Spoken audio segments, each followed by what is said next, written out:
So you all should be able to see this now. Yes. Great. Wonderful. Okay. David, do you start with introduction or should I jump in? Yeah, I'll give a very, very quick introduction Okay. on one foot. So Rabbi Goldie Guy is the Director of Hadar Chicago. thank you, looking for the proper title. She's the director of Hadar Chicago, and before that she was, again, blanking on the right title, but working at Anshe Shalom, doing lots of teaching and other important things there. And she is a friend of mine, and I'm excited to learn from her. And Goldie, the floor is yours. Thank you so much. And thank you all for being here, and to David for inviting me. David was one of my predecessors at Anshe Shalom, where I was the director of religious engagement, working kind of in an assistant rabbi role, also in charge of the children and families programming. David left a big legacy there and lots of programs for me to work with, and I was very grateful for that. And now I've been with Hadar, here being the director of Hadar Chicago since 2022. So that's when I transitioned to this role. A little bit about Hadar. Hadar is an egalitarian institution with halachic egalitarianism at its core, which means adherence to traditional observance, learning, but and practice. In addition to the three pillars that it upholds, which is Torah, Avoda, and Chesed. Torah learning, which we're going to do tonight, which is inclusive of everyone, accessible but high level at the same time. Avoda, which is Tefillah. There are Tefillah gatherings, of which there's a few coming up here in Chicago as part of Hadar Chicago in the next coming months. And Chesed, which is also programming we do here at Hadar Chicago, gathering folks together to connect through doing good in the community, and making sure that's an important piece of what it means to be part of Hadar community here in Chicago. So if you have any questions or thoughts, or if you'd like to connect more about upcoming programming, or if you'd love to get coffee and talk to me about what you'd like to see and how we could help partner with Har Zion, complement what you do here, I'd love to hear about your community a bit more. So feel free to reach out to me. My email is on the source sheet, which is shared in the chat, and I can David, if you could reshare the link, you can just copy paste it again so that everyone on the chat has it. Okay, so the topic we're going to explore tonight is ethics of war in the Jewish tradition. You'll let me. There may be baby noises in the background. Should be unobtrusive. He's watching me teach from the couch over there. So ethics of war in the Jewish tradition. I was approached, the topic comes from Rabbi Glick, I believe, right? And that's where my entry comes in. And I did some research and learning about this topic. I'm not an expert on ethics of war. I am a rabbi and a teacher and a lover of Torah. So it was a pleasure to delve into this topic and be able to explore it all together with you. I'm curious if you could drop in the chat, if you're comfortable, what drew you here tonight to this topic? What do you know about ethics of war? Maybe, like where's your entryway into this? And by way of transition, the specific topic we're going to look at today is broadly the imperatives of wartime, the ethical imperatives. What are we commanded to do as people with the moral, ethical Jewish tradition who are drawn into war? And then, more specifically, how do we treat civilians in a war zone? Obviously, this is all on our minds as we follow the news in Israel. Many of us, I'm sure, have family and friends there. We're all deeply connected to communities there. And it's on our minds. I'm not going to be speaking specifically to any situation that's happening in the headlines, but of course, right, this can help inform the way we're thinking about things, and hopefully you'll come away with some texts that speak to what's going on in our hearts, minds, and souls, and what's going through, what the Jewish people are going through at the moment. So I don't know if I can see the chat while I'm screen sharing. So that's one drawback. But I don't know if folks shared anything in the chat, what brought you here, but you can feel free, and maybe David, you can keep an eye on the chat for me and let me know if something comes up. Okay. Sure. Nobody's posted yet, but if you want, we can take a minute for people to write. We can jump in, and folks can feel free to share as we go. Perfect. So I have until 8:45 or a little. This one you've got till 9. Till 9. Excellent. Okay, wonderful.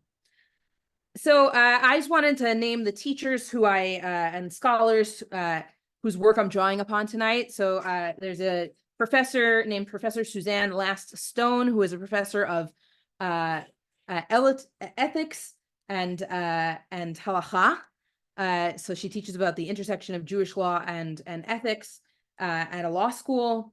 Rabbi Yuval Sherlow, a contemporary rabbinic authority in Israel, who is very deep in the work of marrying politics and halakha, like how should Jewish law and the Jewish tradition inform the way we engage in contemporary politics and society. He's a very active posek. He is a very sought after posek. He responds on questions of realia that are very thorny. People see him as a great authority in that area. And you can find many of his responses online. We're going to look into some of the sources he brings. And Rav Chaim Navon, a teacher of mine from yeshiva where I went to in Israel, who writes on the morality of war. So just naming those people. If you want more links into how to look into this on your own, I'd be happy to send you resources. Okay, starting with Roman numeral number 1, the reality of war in the Torah. Now, I want to start out by saying that war is not a reality created by halakha, right? It is not an abstract construct that is being projected onto the world. It is something that happens in the world, and halakha, Jewish law and Jewish tradition, have to respond to it. Okay, and that's important in that we can't shape the constructs of war. We can't shape what's going on. We can only kind of figure out how we are to comport ourselves in this complex reality. It's a fact of the world that war happens. And so the question is, how do we comport ourselves in a war? How are we supposed to act as Jews and Jewish tradition informed people when we go out to war, when we're drawn into war, when we initiate war? So Professor Last Stone that I mentioned, she talks about the difficulty of applying individual case law to warfare. Right, we might think that Jewish law has lots of case law about damages, about injury to others, right? We might think we'd be able to apply that to wartime, to battle, to injury, etc. But that actually doesn't map on one-to-one, because warfare is as a collective, right? It's a people against another people, civilizations against civilizations, nations against nations. And so it can't be applied one-to-one. So we had to come up with something new, a philosophy of how to act during wartime. It's not going to be from our laws that we already know about personal injury, monetary compensation for damages, in set amounts, etc., things of that nature. So it doesn't apply one-to-one. And we know that in war, civilian casualties happen, right? They're a fact. It's not something people want, but it's something that happens. There are international standards of law that guide us, that govern us in these situations, and they're invoked in the framework of halakha under the concept of dina de malchuta dina, which means, right, the law of the land is the law that applies to us, right? We treat the law of the land and the law of the international community, right, laws of warfare in the international community as binding laws under halakha, under this principle of dina de malchuta dina. Okay, I'm talking. I can't see any of your faces, so I don't know whether I'm curious if folks have heard of this before. where you've heard that principle invoked before of Dina de Malchuta Dina, is this something we've heard of? Please tell me more. Tell you more. Let's assume I know nothing. Let's assume you know nothing. This is how I. Okay, right. So in what we're addressing here, it's just to say that there are gaps in the halakha about warfare, right? The halakha does not, the Jewish legal tradition doesn't have laid out systematic laws about how to act as a military, how to act as a sovereign nation with a military entity. And that is because we didn't have sovereignty as a Jewish people. We didn't have a nation state or a government as such, right, to lay out such laws in our history for a very long time, right? The nation of Israel and the state of Israel is a unique occurrence in our history, where we have sovereignty and the ability to set out government, and so we can set out laws of warfare. But we have this kind of gap in the Jewish legal tradition, in that, right, we talk about war and we talk about war in the Bible, but we don't have practical laws for warfare as they would be expressed in a modern context. And so Dina de Malchuta Dina, this concept that we say the law of the land is what governs us, is something that will apply broadly here, right? It'll be invoked in a place where we have this lacuna, right? If we don't have Jewish law guiding us, we say actually, and we say actually the international agreed upon law applies to us. The way of the world applies to us. If other nations are acting this way and are in a agreement that this is how we should act, that applies to us as well.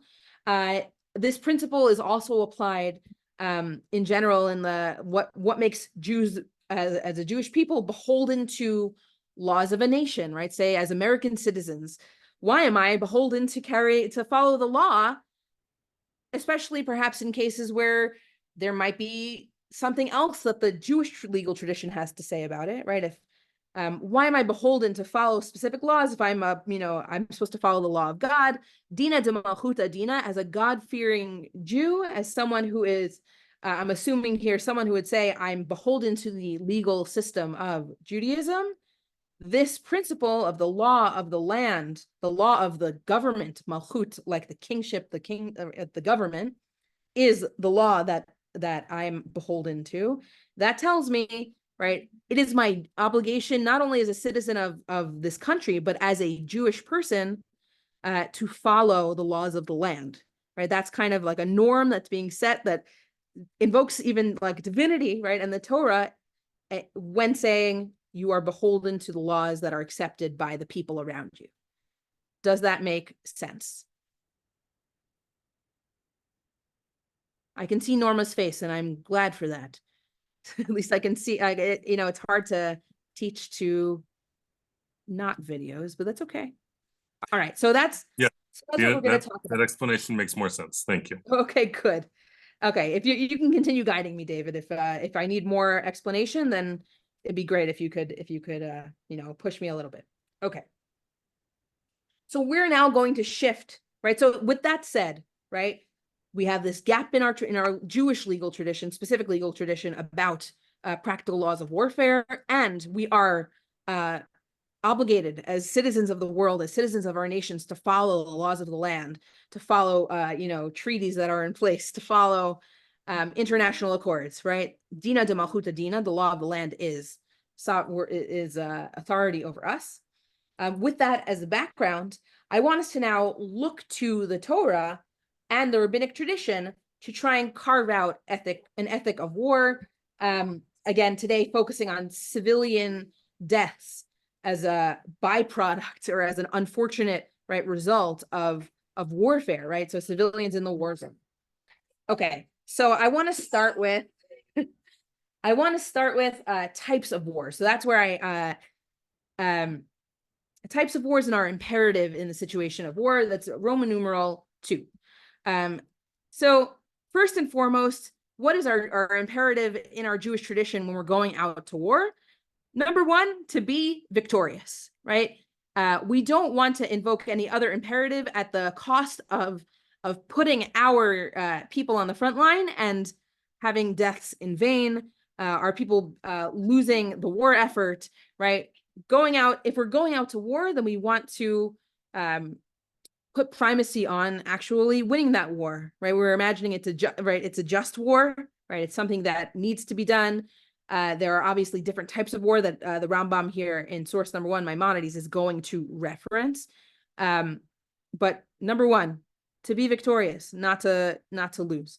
So let's read in the Rambam.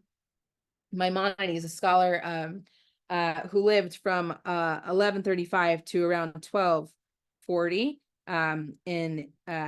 Was born in Spain and then moved to Egypt and was active there. Famous for his work, which is quoted here, called the Mishnah Torah. The Mishnah Torah meaning literally the secondary Torah.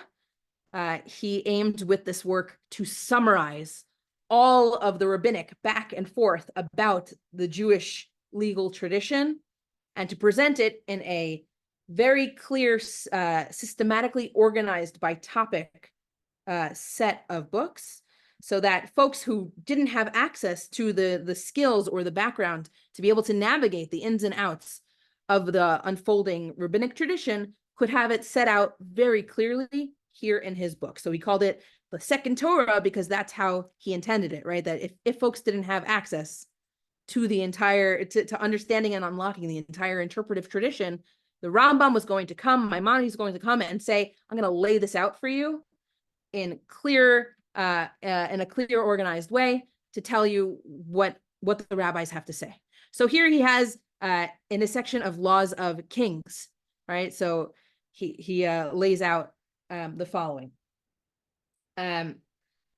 A king should not wage other wars before a milchemet mitzvah. So he is defining for us a category of war that takes priority over others, which is a war that is commanded. A milchemet mitzvah from the language of being commanded, and milchama is a war.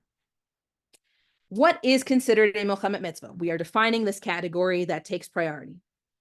He gives examples. First, number 1, the war against the 7 nations who occupied Eretz Yisrael. So when we were conquering at first the land of Israel and needing to chase out, kill, destroy the indigenous peoples there. I don't know, indigenous peoples is a projected phrase, right? It's not the right. It wouldn't have applied necessarily in the same ways as we're talking about it now, but there were 7 nations living in the land. We were told to chase them out and destroy them. So that was one milchemet mitzvah, so that we could inherit the land. Number 2, the war against Amalek, the commandment to obliterate this nation that attacked us when we were at our weakest point coming out of Egypt. So that is a commanded war, explicitly commanded in the Torah. A war fought to assist Israel from an enemy which attacks them, and that we're going to focus on. That is when this third definition, or this third example, the Hebrew here is Ezrat Israel miad tsar sheba alehem, helping Israel, assisting Israel, meaning a war of defense against a nation that comes to attack them. So it's a war of defense where we do not take the initiative, rather we're attacked. And that is, and defending ourselves in such a situation is considered a commanded war. Okay. So those wars take primacy, right? Those are the wars that were commanded explicitly in the Torah to conquer the land of Eretz Yisrael originally, and then to go and to destroy the nation of Amalek, as well as defending ourselves against attacks from other nations. Okay. Afterwards, and we have a second category now of war, a king may wage a milchemet reshut, it's a war by that he has chosen to embark on, right, to initiate, i.e. a war fought with other nations in order to expand the borders of Israel or magnify its greatness and reputation, right, not a war of defense. So that's the contrast here. So there's an imperative here to go to war. It's called a mitzvah here if it is a war of defense. And we want to be victorious in this sense. right? We're told, go out, do this warfare, destroy, right? Obliterate these peoples that were in the land of Israel, obliterate Amalek, who were this symbol of evil, and go out and defend ourselves against others who attack us. Okay, number one, that's our number one imperative, to be victorious. Now, within that framework, to say like, number one, our priority is achieving our objective in war, conquering the land, destroying evil, defending ourselves. But number two, there is this this value of preserving life as well as limiting damage. Obviously, that is a different category than preserving life, but it's there as well, not to destroy in general, not to destroy unnecessarily. So being careful not to kill civilians in a war zone doesn't necessarily derive from the laws of war, but rather from the general law of not killing others, of respecting life, right? That's a principle of Judaism, to preserve life, to perpetuate life, so like to sustain life, and to create more life, right? Pru'urvu, to multiply. So life as a central tenet, right, of Judaism. V'chai bahem, you shall live by these laws. So preserving life is a general principle that animates Judaism. And lo tirtach, of course, don't murder, don't kill, is in the Ten Commandments. So clearly it takes a high position in our values, and there are Jewish thinkers who say, right, this is the animating principle of Judaism, period, right? This is the one thing that animates all of the Torah, and we can explain all of Judaism, all of the mitzvot, as the attempt to perpetuate life, to protect life, to preserve life. Okay, so clearly, if that's our case, right, we want to preserve life, innocent life, in wartime as well. Now, if we want to problematize this and problematize how this is talked about in the Jewish tradition, there are sources in our tradition that do differentiate the life of Israelites versus the lives of other nations, right? I'm not going to sugarcoat or to kind of make it more updated in terms of its morality. Of course, right, we see all life as being equal, but there are sources that say that, right? There's greater primacy given to Israelite life over others. However, we do find sources that push back on this and that reflect the fact that all life is held in the same high regard, and the same as the same main animating principle, right? Everyone's life is important, and so we should be preserving and protecting everyone's life, including in wartime. I'm going to say this outside. This is not. We have here in source number 2, and then I'm going to bring a commentary on it. We find about King David, right? King David wanted to build the temple for God, and God said to David, "You cannot build the temple." And so we have it reported here in 1 Chronicles 22:7-8, Divrei Yamim. David said to Solomon, why wasn't he allowed to build the temple? In verse 7 here, David said to Solomon, his son, "My son, I wanted to build a house for the name of the Lord my God. I wanted to build the temple, but the word of the Lord came to me saying, you have shed much blood and fought great battles. You shall not build a house for my name, for you have shed much blood on the earth in my sight." Okay. In other words, right, you would be, thank you so much, David, for conquering the land. You've done a great job.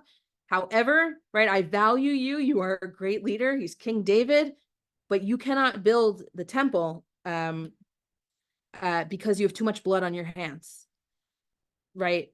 Based on what we said before, right, David was killing in the name of conquering the land.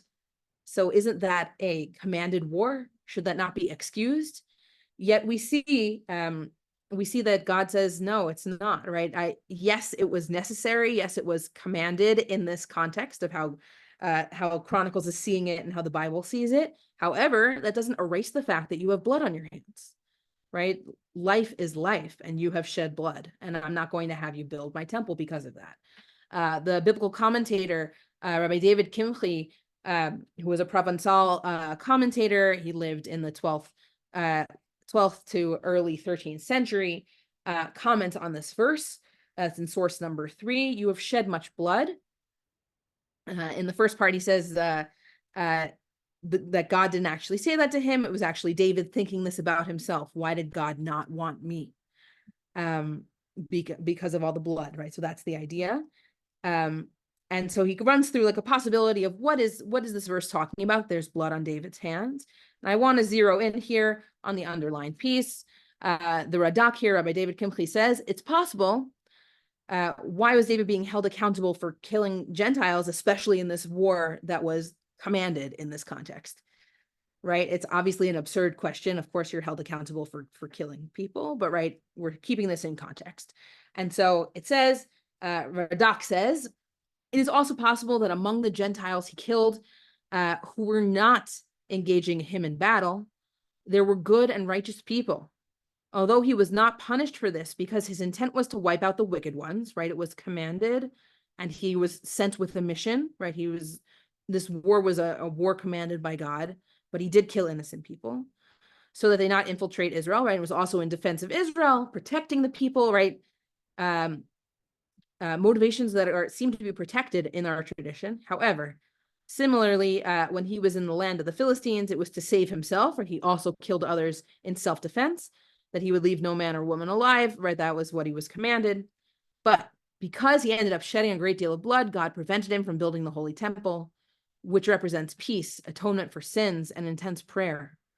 Right? So here we have an example or a discussion by the way of discussing David's inability to build a temple. It's Radak mentions it's because he might have killed folks who weren't engaged in war, right? These innocent civilian bystanders, and they might have been good and righteous people, meaning he wasn't given a mandate to kill those people, and so he had blood on his hands, and he's held accountable for that in this way that he cannot build God's temple.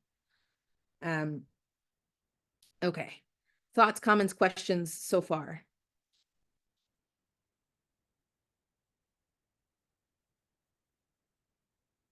Are folks used to a lecture, or is that yeah, David, do you want to weigh in? Yeah, sometimes we lecture, sometimes we have discussion questions. Okay. Sure. All right. You're doing great. Keep it up. Thanks. Great. Okay. I can keep going as lecturing. It's just I like the give and take, but up to you guys, whatever your energy is right now. Okay. The other imperatives that one we're going to dive into, and one a little bit later, or we're going to touch on less. There's an imperative to ask for peace, to reach out and say, we need to engage in war, right? Something needs to be accomplished here.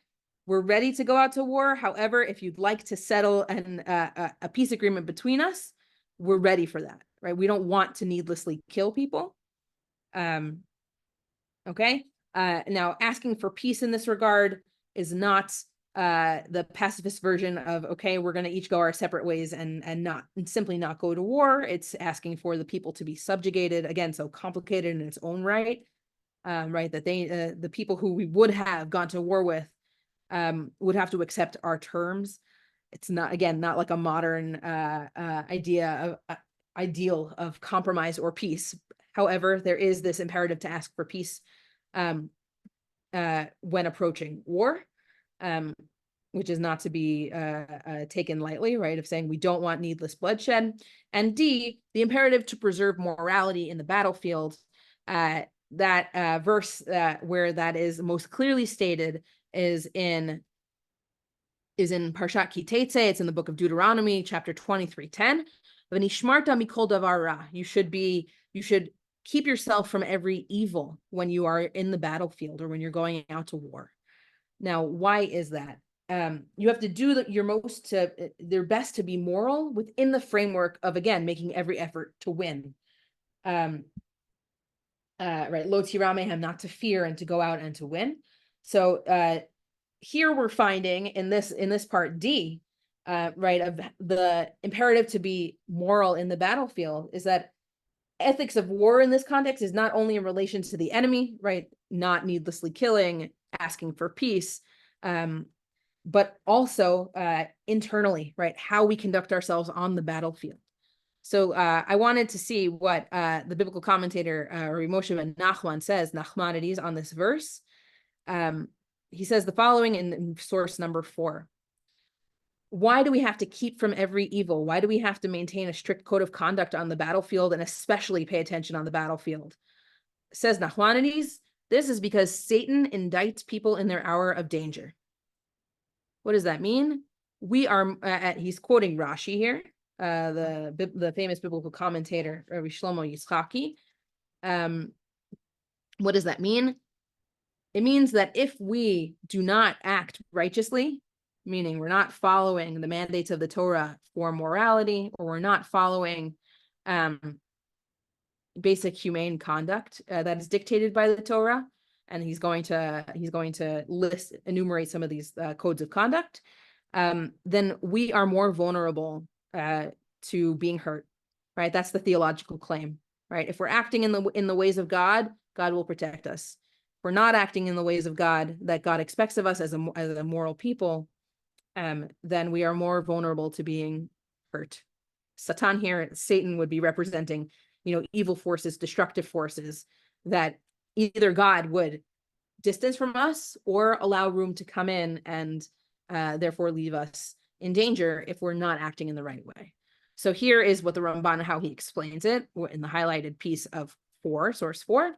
The correct interpretation regarding this commandment appears to me that scripture is warning of a time when sin is rampant. The well-known customs of going to war, of forces going to war, is that they'll eat all abominable things, they'll rob and plunder.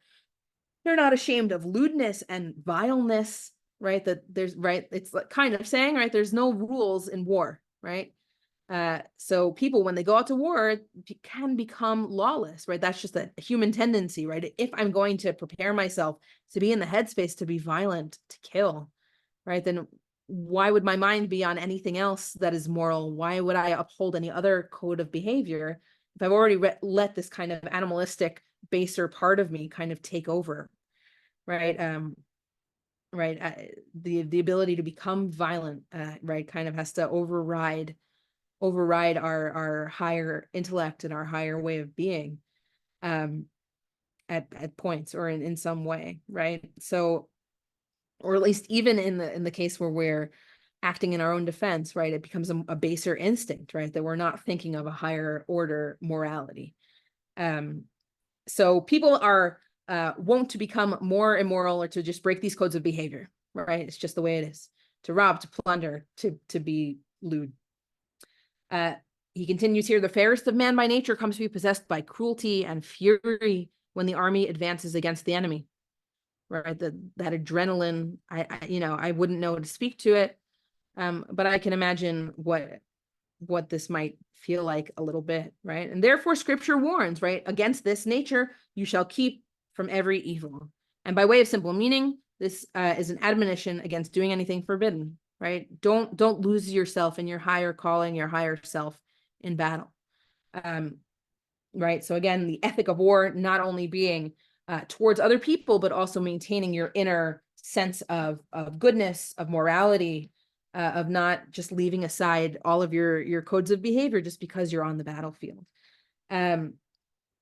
So we must go to war, but we must preserve our humanity and moral standards during war. V'nishmarta mikol ra, protect yourself from evil. Don't let the cruelty take over. Okay. Now I want to move to the section on injuring or killing civilian bystanders. These are people who are not engaged in warfare, and so they wouldn't be legitimate targets for the opposing forces, right? For the army to attack, right? They're not threatening them. They're not the ones standing in their way. They're just bystanders, right? They're stuck in a war zone. Obviously, this has a lot of resonance right now. Again, I'm not going to be talking to the specific situation. We're going to draw on this precedent, or the oldest source in our tradition that the locus of the conversation tends to be on, which is the story of Shimon and Levi in Shechem.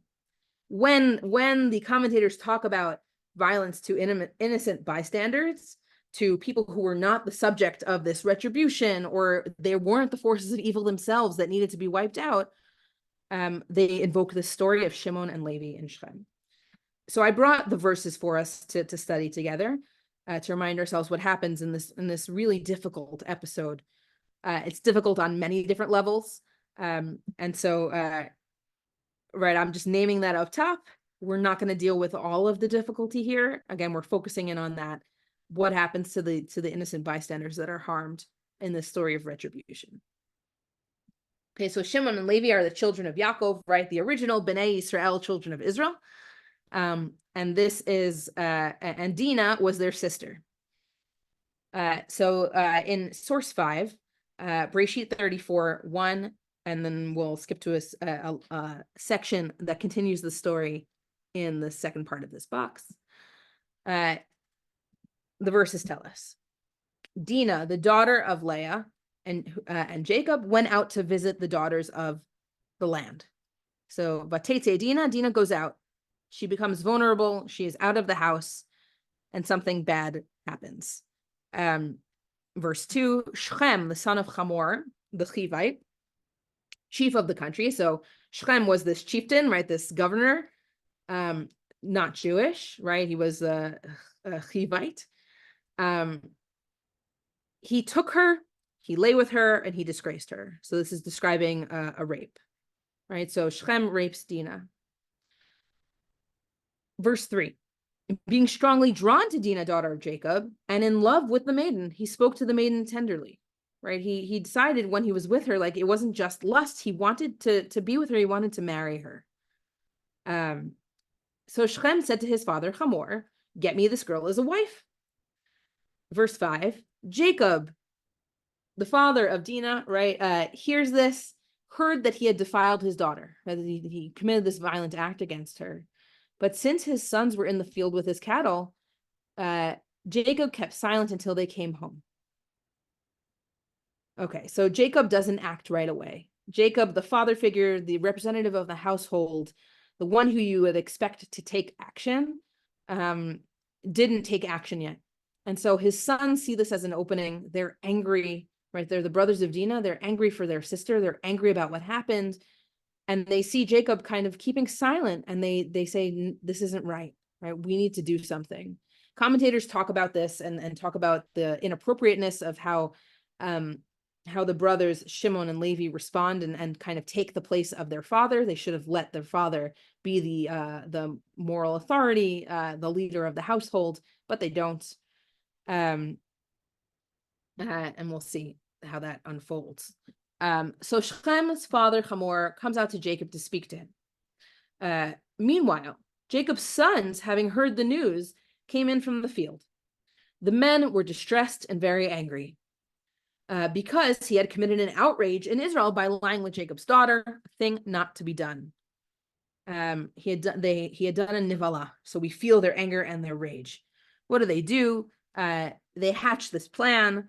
We are going to pretend to, and this is in the intervening verses, which I didn't bring for you. We're going to pretend to ask for peace and to kind of broker a deal between us and the Chivite people, the family of Shechem, right? Shechem wants to marry Dinah. Great. So we're going to tell them, you can only marry Dinah if your people adopt our customs, right? So we want to kind of be closer as a people. You have to, in order to be family, right, you need to have a brit milah, you need to circumcise yourself, as well as all of the people in your nation should, all of the men should circumcise themselves. And then our people can kind of have this treaty together, and you can marry our sister. And Shechem and Hamor accept this. They accept this deal, and they and all the men, the adult men in their people, have circumcisions. Okay, so they're prepared to take on this plan. And so we find Shimon and Levi have tricked them, right? And we've skipped to verse 25 here in this chapter. On the third day, when they were in pain, right at the height of their pain after this sensitive procedure, Shimon and Levi, the two of Jacob's sons, brothers of Dinah, take each his sword, and come upon the city unmolested. They come upon the city unprovoked, right? They initiate war. They see it as a war of revenge, and they kill all of the males of the nation. Okay. Again, like difficult on so many levels. And here's what happens in the continuation. At verse 26, they put Hamor and his son Shechem to the sword. They rescue Dinah. They take Dinah out of Shechem's house and they go away. The other sons of Jacob come upon the slain and plunder the town because their sister had been defiled. Okay, all this is an act of revenge, right? A very, very difficult story. They seize their flocks and their herds and their donkeys and all that was inside the town and outside, all their wealth, all their children and their wives, all that was in their houses. They took as captives and booty. Jacob said, okay, so we see the act of revenge could have been limited to, right? Shechem raped Dinah. We want to exact revenge upon him, even though that wouldn't, that wouldn't be the way of law, right? To say now we're going to kill him. We might have understood that. Instead, they take retribution on the entire nation and also plunder them, humiliate them, and trick them in the right as a way of getting them to do this. What does Jacob have to say after all of this? So in verse 30, Jacob says to Shimon and Levi, "You have brought trouble upon me, making me odious upon the inhabitants of the land." Okay, interesting, right? He says to them, "You've made a problem for me. Now people won't respect me," right? It's not you've done this this horrible thing. He's responding about how he'll be kind of received, but he does rebuke them, right? He's saying this is not what I wanted, right? My fighters are few. Right, you made me odious among the inhabitants, the Canaanites, the Perizzites. My fighters are few in number, so if they unite against me and attack me, I and my house will be destroyed. Right? Not only he doesn't mention the moral error, but he mentions the tactical error that they've made. We are few in number, and you've made us very, very vulnerable because now everyone's going to hate us. How dare? Right? Why did you do this? This was dumb. Right? I understand your anger, but this was really, really dumb. And they answer, "No, we don't." They don't backtrack. They say, "Should our sister be treated like a harlot?" Right, and that's the end of that episode. A very, very difficult episode to recall. So, so we see him rebuking Shimon and Levi. He's opposed to their actions. He suggests that, again, his comments here suggest that his opposition was motivated by practical security considerations and not a moral consideration. However, let's redeem Jacob a little bit as a moral authority. In source 6, we find Jacob on his deathbed giving blessings or pronouncements to his sons about what he thinks about them or what he's giving to them as a moral legacy. And so we have his address to Shimon and Levi, the brothers that perpetrated this massacre, in verse 5 in source 6. Shimon and Levi are a pair. Their weapons are tools of lawlessness, right? They have klei Hamas. Right, they don't follow law, right? This is clearly a rebuke. He says to them, let not my person be included in their council. I don't want to be among them, right? I don't want to be considered one of them or following their ways. That's not my legacy. Let not my being be counted in their assembly. For when angry, they slay a man. When they're pleased, they maim an ox, right? They were angry, they killed people, and then after that, they destroyed things. They destroyed animals, they destroyed a town, they destroyed and plundered. Cursed be their anger so fierce and their wrath so relentless. I will divide them in Jacob and scatter them in Israel. Right? Their anger was wrong. Their actions were wrong. That is not my moral legacy, and I want to divorce myself from that as much as possible. They're going to be scattered, and they're not going to be united again. So that curse that he pronounces upon prior to his death suggests that he's condemning them in strong terms morally. And so we have a discussion in I'm sure that's bringing up a lot for folks. I see some, but there's discussion in the rabbinic tradition and commentaries about whether or not, right, who was right in this scenario. Did Shimon and Levi have the real cause to kill all of these civilians, these bystanders, because Shechem committed this heinous violent act? Or was Yaakov right, that when he said this is not the way to act, right? Cursed be their anger, cursed be their revenge. I'm going to scatter them and condemn them. who is right. A classic discussion of this question is found in the commentary of Nachmanides. Nachmanides quotes Maimonides, super fun, right? They're quoting each other. It brings the Rambam's perspective on this issue, rejects it, and then proposes his own understanding. So let's look at the Maimonides position first, who Nachmanides is then going to reject. Now, source number 7. Maimonides in the Laws of Kings, again, in that book, Mishneh Torah, where he was summarizing all of the back and forth in the rabbinic tradition on Laws of Kings here in this section. So he's talking about the Noahide laws.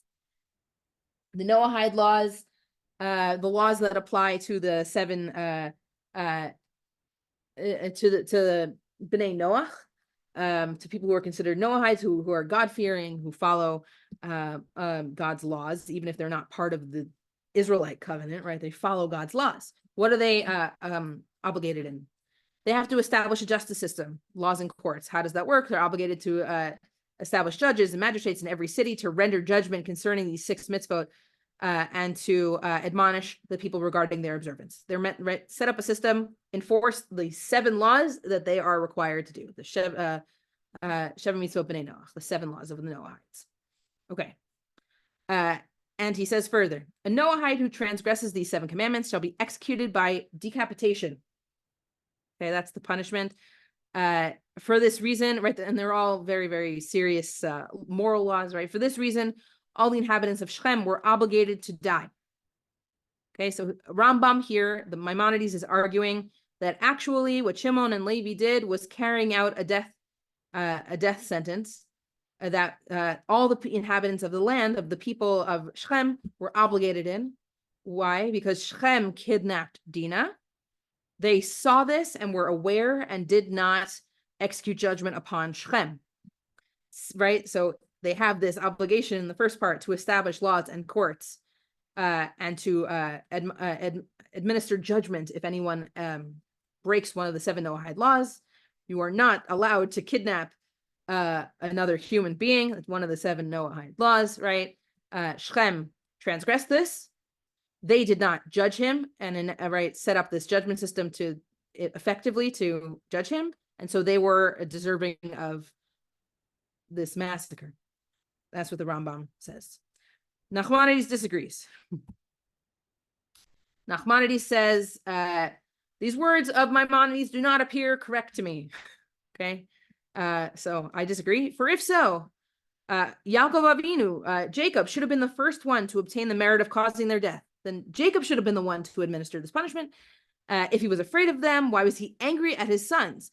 Why did he curse their wrath a long time after that and punish them by dividing them and scattering them? Were they not meritorious, fulfilling a commandment and trusting in God who saved them? Okay, good argument, Nachmanides. In other words, if really Shimon and Levi were correct, and they had the right and the obligation to kill all these people who had witnessed a kidnapping and not done justice for this kidnapping by killing Shechem, then why did Jacob, as we saw above, curse them, curse their actions, and say, you did, right? He should have said, you did the right thing. Thank you for doing this for me, right? Okay. So it would appear, right? So it would appear that, so Nachmanides disagrees and says he's on Jacob's side. So what Nachmanides comes along and says is that it was not the responsibility of Jacob and his sons to bring them to justice. Rather, the matter of Shechem was that the people of Shechem were wicked and they had therefore forfeited their lives. Therefore, Yaakov's son wanted to take vengeance on them with a vengeful sword, and they killed the king and all the men in his city who were his subjects, obeying his commands. The covenant represented by the circumcision of the inhabitants of Shechem had no validity in the eyes of Jacob's sons, as it was done to curry favor. So the people of Shechem were idol worshippers. They did these inappropriate things. In many places, scripture, right, speaks out against the things that they're recorded as doing. However, they did not have the jurisdiction to bring them to justice, and they should not have done this. But the people of Shechem were wicked and thereby forfeited their lives. So it wasn't that they were supposed to hold them to justice. and that's why Jacob was angry at them. Okay. So taking the side of Jacob. I see comments in the chat saying that it would be good to apply this to realia. Again, like I hope that these sources help you to think through what's going on, but I'm not a moral authority on the subject of warfare. So I'm staying in my lane of analysis of the sources. And if folks have reflections they want to share, you're welcome to drop them in the chat. I would be happy to hear.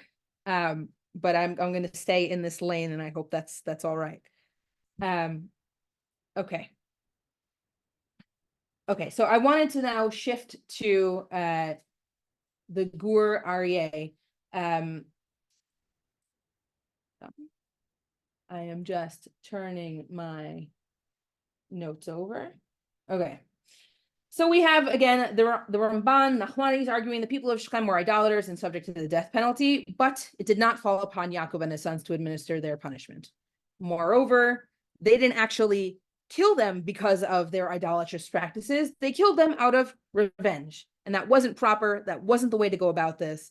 And so Yaakov curses them. Now, there is another teaching of the Maharal, or Judah Low of Prague, late 16th to 17th century, who talks about, who justifies the actions taken by Shimon and Levi, explaining they had done the right thing. You can take a look at that source if you'd like to. I'll just say it quickly outside. The Maharal distinguishes between a personal conflict and a national war. And I have a bit highlighted here. He says a national war may be fought on account of the crime of an individual. And if that happens and a national war is set off, then that individual's countrymates, the members of the nation, become legitimate targets. That's what the Maharal argues. This is Rabbi Judah Low of Prague again in the 16th, 17th century. And so he says, right, that's the Maharal's approach. They can be a personal crime can set off a national war, and then individuals do become legitimate targets. Again, this is not what the Rambam and the Ramban say. The Rambam Maimonides says that all of the people who had been killed here were liable for the death penalty. Nachmanides says the killing of the people of Shechem was not justified, and that's what the plain sense of the Torah is, and that's what Yaakov's condemnation is about. Both of them assume that Jacob's sons were forbidden from killing these innocent people. They were not allowed to. And this is the resolute position of Rabbi Samson Raphael Hirsch, a modern commentator in the 19th century in Germany. He says on Genesis 34:25, here's where the blameworthy part begins. I'm in source number 11, which we need in no wise excuse. Had they killed Shechem and Hamor, there would scarcely be anything to say against it. Okay, right? They perpetrated kidnapping and rape. But they did not spare the unarmed men who were at their mercy, and went further and looted altogether, making the inhabitants pay for a crime of their leader. And for that, there was no justification. For that, Jacob reproached them. That's what Samson Raphael Hirsch says. There are those who say that Shimon and Levi were justified from the opposite direction, not by legitimizing the massacre of civilians, but by arguing that that's not at all what they did. That's here in the Orach Chaim in source number 12. So again, swinging the complete opposite way. The sons of Jacob had intended only to kill the transgressors. Okay, so what happened? All the townspeople stood up against them to prevent them from killing their king, right? As Hamor was their leader. And so they killed them based on the law of assailants. This is a reference to a law in which if someone is threatening to kill you, you're given the right to self-defense, right? If it's clear to you that they are have the means to kill you and are about to kill you, you are allowed to act in self-defense. And so this is how the Orach Chaim here, Rabbi Chaim ben Moshe ben Atzar, reframes this. They said they came with proper intent here, and that's to kill the transgressors, Hamor and Shechem. But since the rest of the townspeople came and defended them, they intended to kill Shimon and Levi, and therefore became rodfim, people who were assailants. and that's why they killed them. So it's kind of reframing this and saying, of course, it wouldn't be okay to kill innocent civilian bystanders. It was only because they were became viable threats themselves, right? They were showing that they were violent and trying to kill Shimon and Levi, and that's the situation in which killing them was quote unquote justified under the law, right? It's just self-defense. So are we meant to understand that Jacob's sons were justified in what they did? I hope what you're getting from here is that there is a large debate about this, right? There are many different takes here. Right, the simple meaning of Jacob's rebuke is that no, they were not, right? And Jacob saying, I'm distancing myself from them, right? That's the Bible straight up, right? Of saying, I don't condone revenge. I don't condone violence that is unnecessary. And I don't want to be, that's not my spiritual legacy that I want to give to my sons. I'm going to scatter them, right? That is not the way of Israel. And I think the spiritual tradition that follows, or the interpretive tradition that follows, is trying to get into the nuance of this. Some of them justifying and saying, we assume that the children of Jacob were righteous, so then how can we figure out why they did what they did, right? And that's often a stance that is taken in rabbinic commentaries and rabbinic interpretation, right? Our patriarchs and the characters in the Bible who are our spiritual lineage are assumed to be righteous and God-fearing, and if we see them contradicting that with their behavior, we have to figure out what that means. How could the Bible still hold them up as models? Now, of course, like a more critical modern approach is to say they were morally problematic and this was really bad, right? I wouldn't even say modern, right? We have these modern commentators justifying them as well.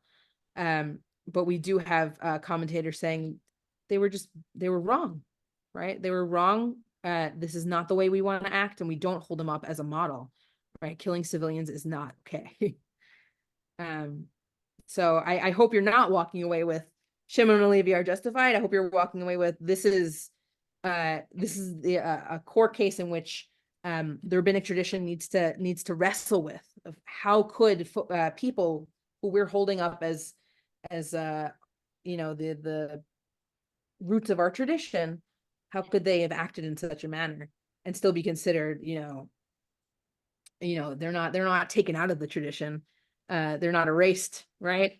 It's they're still the sons of Jacob. But Genesis is full of people who are imperfect and who do all sorts of bad stuff. Absolutely. And Jacob's sons, I mean, they threw Joseph in the hole, right? I mean, there's lots of bad things Jacob's absolutely. sons do. You're right. And there are like threads in the rabbinic tradition where they try to defend different unseemly on the face of it and outrightly terrible things that they do. There are folks that do there are threads of tradition that do defend them. Not in every instance, but it happens, right? And so we're finding some of those voices here. But clearly also saying, right, the voices that are defending Shimon and Levi, we're finding the nuance that, right, the Rambam and the Ramban, Nachmanides and Maimonides, are reframing the civilians that they killed not as innocent bystanders, but they're saying it must be the case that they were liable for the death penalty. Otherwise, this would not be justifiable in any way whatsoever, right? So we're trying to carve out an ethic that says civilian casualties are absolutely apprehensible, right? We do everything we can to prevent them. And if we wanted to, we can skip to rabbis in modern day Israel talking about this, that we are forbidden from attacking non-combatants, that we are commanded as part of our tradition not to avoid civilian casualties, and it's that we must do that. So the classical commentators here, or the medieval commentators here, are trying to figure out a way in which this jives with our biblical role models of how could we possibly reframe this as saying the people they killed were not innocent bystanders. Because clearly the moral imperative is to preserve the lives of innocents as much as possible. Does that make more sense? You can push back more. I want this to make sense. Or meaning as long as you're understanding what they're arguing and you can say, I hate that, right? I want to push back against that. We're here to do that too. That is right, repugnant to me. I want to hear that voice too. I'm curious where you're sitting with this, John. Oh, well, I've kind of said what I thought, which is that it's not clear to me that, I mean, Jacob's sons are very dubious characters for the most part.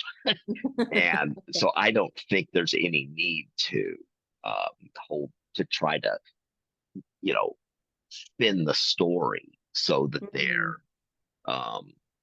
justified what they did.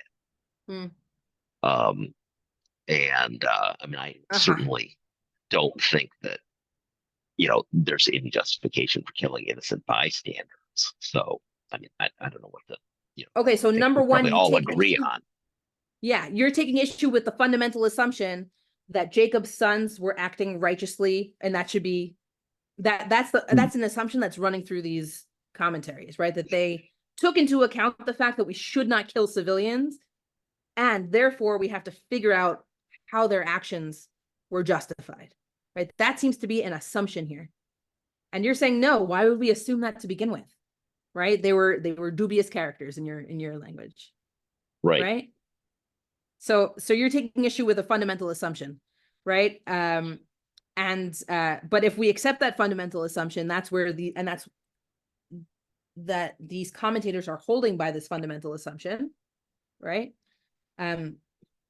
They're still using it to introduce nuance, right? They're still using this example, even within that framework, to say, as a role model for righteousness or the way to conduct war, right? If we're going to, and we should, and we're asked to look to our Bible for examples of this, how could this heinous act be reinterpreted to actually reflect an ethic of not killing civilians, right? Which we are seemingly here, they're saying, right, that's the moral imperative. Do not harm non-combatants. Do not harm someone, like, do not take revenge on people who have not harmed you, right? Forgetting, I mean, we haven't even invoked the fact that, right, there's a law against taking revenge, right? But if they've done harm, right, you're allowed to act in self-defense. So how can we figure out why the Torah would include this and how we see these people as role models in this sense of, right, how to wage war. So you have to kind of go with that assumption in order to then take the next step into nuance and say, right, this is an example of how we should not kill innocent bystanders, and here's why. Do you hear that?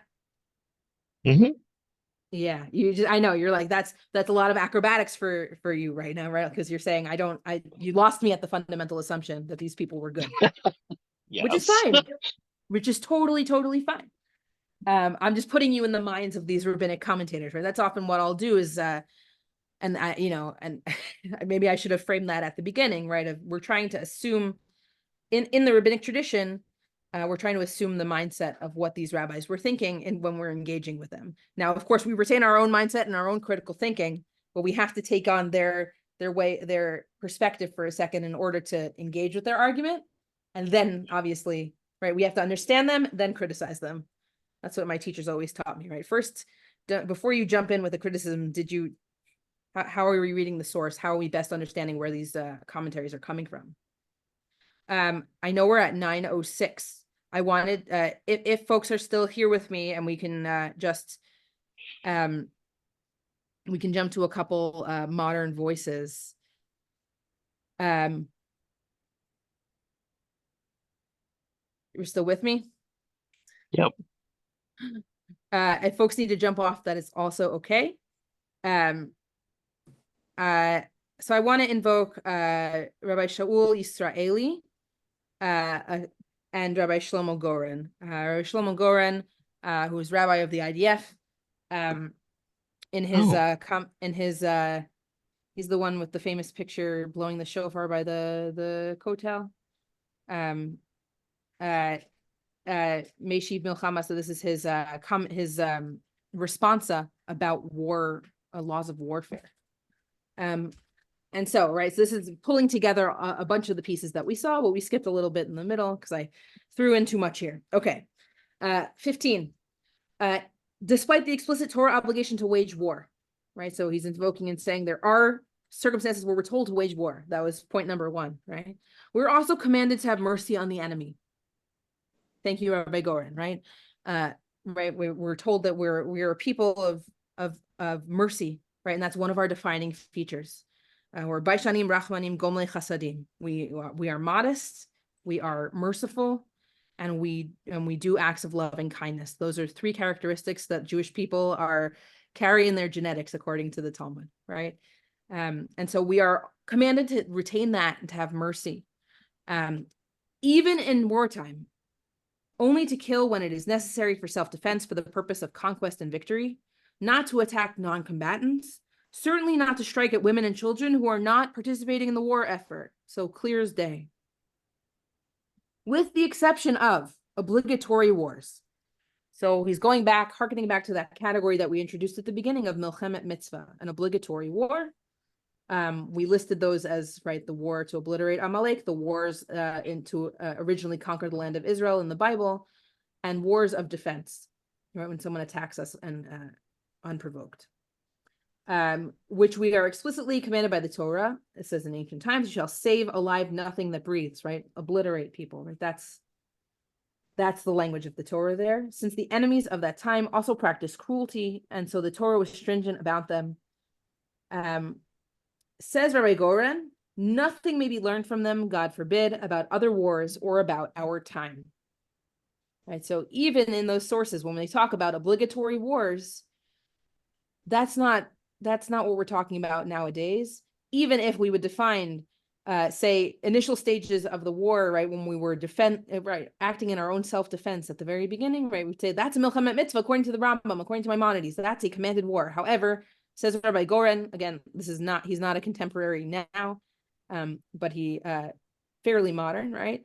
He said nothing can be learned from these examples, obliterating Amalek, conquering the land of Israel in biblical times, because, right, that's not what the Torah is talking about. The Torah was talking about people who practiced cruelty, and the Torah was stringent about them. Can we apply that then to wars of our time? Rabbi Shlomo Goren says no. We've obviously witnessed much cruelty, so I'm going to leave that to you to think about. And there's, rabbis speaking at this time about the war. It's hard to say whether or not they're, people who are trying to be voices of nuance.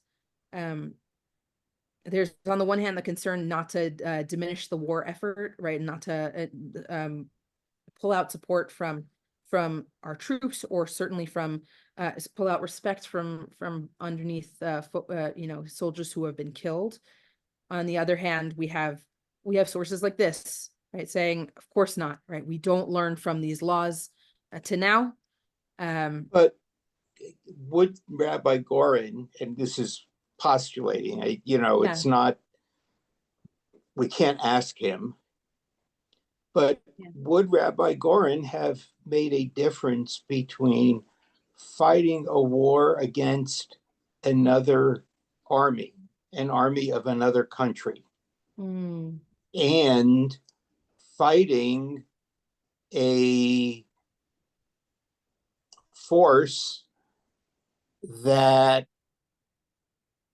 is not a nation, that does fight from within civilian areas, that does make use of people's homes to keep prisoners? There's right. So I don't know quite how to, without really thinking about it, but it seems like maybe there are some differences between the wars that he was talking about, the war against Egypt and Jordan and Syria, and the war against Hamas. Yeah, when you're talking about where the lines are much more blurred, Right. and you're saying it wouldn't be the same kind of articulation of sides and boundaries. If there are boundaries in war, right? Certainly we've seen them blurred. Interesting. I don't, we can't speak for him. Right. Well, and some Israeli politicians have talked about Hamas as Amalekites.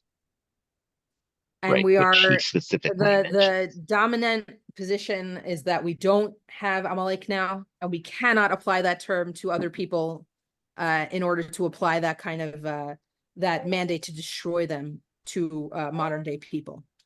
Right? We can talk about it literally and say, like, as a representative of evil, we've seen acts that have their roots in evil or are evil, and so they represent Amalek. But I don't know that it would be a clean application to say we're commanded to obliterate Amalek. They act like Amalek, and therefore, I as much as I want to be able to say such a thing, right? I don't know if I can. Right, there's my personal opinions, and then the way to apply rabbinic readings of this, right? And I want to keep them separate. I'm just trying to do a reading and analysis in the sources. And then there are my feelings about them and like the literary read of Amalek and etc. Right, that what I'm not touching on. Yeah. Right, as a reader of rabbinic texts. So I brought a couple other modern day voices. Rabbi Shaul Yisraeli in his responsa writes the following: the upshot of all this is that there's room for operations of reprisal and revenge against the enemies of Israel. Such operations fall into the category of obligatory war. Again, trying within the frameworks that we have in our Bible and then played out through the rabbinic interpretive tradition, how to understand modern day war, right? So that's why he's using that phrase, obligatory war, milchemet mitzvah, right? That we saw at the beginning. And here's how he applies it. So operations of reprisal and revenge: any injury or damage caused to the militants, their supporters, or their children, they are responsible for it. And they may bear their sin, So that's how he's understanding it, right? A very clear read of this. There's no obligation to refrain from reprisals operations out of fear that innocent people may be hurt, for we are not the cause, but rather they themselves. I've certainly heard this expressed in the mouths of you've talked about Israeli politicians. I've heard this for sure, right? It's not us, right? They brought this upon themselves, and we need to obliterate the military forces. They're embedded within civilian society, and they knew that. And they're using that as a tool of war, and therefore this is the consequence. And so, it's a horrible thing, but they bear the fault for it. That's this position. However, intentionally striking at children, we've only fined for the sin of idolatry. It is therefore proper to take precautions not to hit them. Okay, so you can't intentionally kill people because you're angry and want to take revenge and want to obliterate them as much as possible. In the context of operations where you are striking a legitimate military target or operatives, etc., then if there are civilian casualties, according to Rabbi Shaul Yisraeli, they bear the fault for that, right? That's not saying it's a good thing. They're saying it's horrible, but they bear the fault. And we should not intentionally strike innocent parties like children. So is this internally consistent? And I realize there was more to this text that we're not reading, but he basically endorses operations of reprisal and revenge. Yeah. Which I kind of winced over that. Yeah. I could see him. I mean, I'm not sure exactly where your comment is coming from. I mean, I understand the wincing at it, obviously, right? That there's room for this and there are obligatory wars. To my ear, this is just saying, right, if they attack you, attack back. I know he's not saying the word self-defense, so maybe there is nuance here, and they're saying actually this is just revenge and not self-defense. I thought this was about self-defense and weakening the enemy for you know, an enemy force for harming us so that they may not do it again. Or that they not that they not inflict further damage. That's how I was understanding this. There is a larger context to this. I'm not versed in all of it. Does that, John, what was your reaction, if you wanted to share a little more, or? Well, I think I just didn't understand the context of the text, but it just seems that both in the way Israel is behaving today and the way the United States behaved after 9/11, there's kind of a quality of anger and lashing out and violence that isn't to a constructive purpose of getting rid of the terrorists or whatever, whomever the perpetrator was.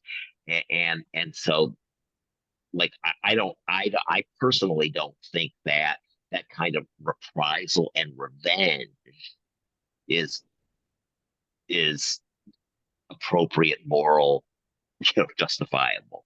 And so I was sort of puzzled by the text because of my concern of reprisal and revenge. That. I'd have to look more into it to see the extent of the more of the context here. My understanding was that it wasn't just reprisal out of anger, but it was to prevent further killing, weakening the enemy so that they don't attack again, in other words.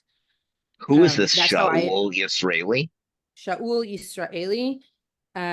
He was, I'm sorry, I didn't put his I just looked him up. You want me to? He was one of the leading, thank you. Yeah. He was one of the leading rabbis of religious Zionism, born 1909, died in 1995. One of the first hits comes up is civilian casualties in the light of halakha and ethics, and reading his analysis. So if I could send you further secondary literature on his take, written by Rabbi Aryeh Clapper. He was responding to the raid on Kibia in 1953. So on the night of October 12th, 1953, terrorists infiltrated from Jordan, threw a hand grenade into a private house in Israel, killing a mother and her 3-year-old daughter and her infant son. Her 13-year-old son was severely injured. 3 nights later, a retaliation raid into the Jordanian villages of Kibia blew up more than 40 houses. In the process, killed approximately 60 residents, including women and children. Rabbi Yisraeli prefaced the article with a narrative about the raid, and you can read more about it. So that narrative that he prefaces with is key for evaluating what his arguments are about, whether or not they're historically accurate. So I could send you this follow-up if you'd be interested in reading it. There's much more context. Like, clearly, each of these sources could be analyzed in its own, half-hour block of time, and I've thrown together, a smattering here of going from categories of war and what the Torah allows for or seems to command in terms of warfare, through to biblical examples of revenge and reprisal, and whether or not in that process of perhaps what can be defined as a justified war, meaning a milchemet mitzvah, whether or not in that case they tried to prevent civilian casualties and how, why that should be a model for that, and then going to modern day response of how we look at I don't like the term civilian casualties, right? People killed in the course of warfare, innocent bystanders that are killed in the course of warfare. How do we look at that? How do we approach it, right? And we have Shlomo Goren saying, right, you have to avoid them at all, not at all costs, right? We say we put the primacy of our people first, and that would seem to be an assumption here. However, we take every precaution we can to not kill innocent bystanders, And we have Shaul Yisraeli articulating this argument that made a bunch of us uncomfortable, perhaps, saying, and again, he's not saying act in a way such that there are civilian casualties and we inflict as much damage as possible, right? He's saying innocent bystanders being killed is a fact of war. What do we do with that? We can't refrain from defending ourselves, and we must not intentionally strike innocent parties, innocent people. We have to take proper precautions, but they also happen. Just recognizing the reality. And so that's the opinion we saw there. There's more to say. I'd be so maybe we can stop. I'll stop the share. We can stop the recording, and I can ask for a little bit of feedback of what we'd want to explore more in the next piece. So if we could, if you're able to pause. I don't know if I can pause, Okay. but I'm happy for you if this is internal or whatever, Yeah, this will be kept internal. Sure. Yeah, so I'd be curious to hear what you'd want to expand upon. So we looked at some biblical bases, how that's taken and applied into medieval commentators in the rabbinic interpretive tradition, and then a couple modern responsa. If you wanted to do I'd be happy to take input of what's next. Like, do you want to do a deep dive? Do you want to do a specific issue? I've got something to think about, or I don't know if there are any sources, but the question of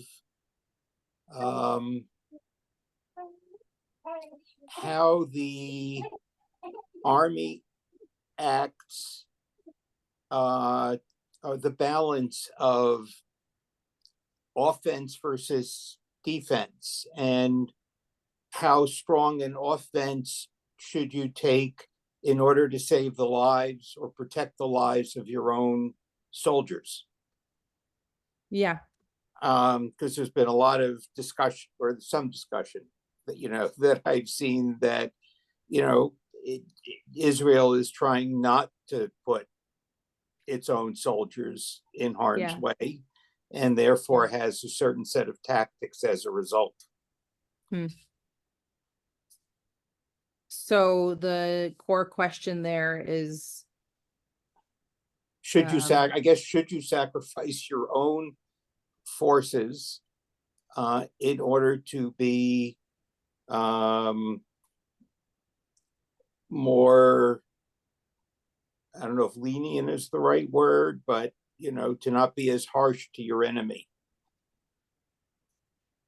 Should you not attack and protect enemy civilians and risk your own troops in doing so? I thought maybe that's maybe that's it in a nutshell.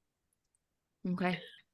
So it's also the fact that Israel's been all along doing 3 people dead and take 40 lives for it. And I wouldn't mind hearing more about the discussion about whether that is appropriate or not. That's not the right word, but justified.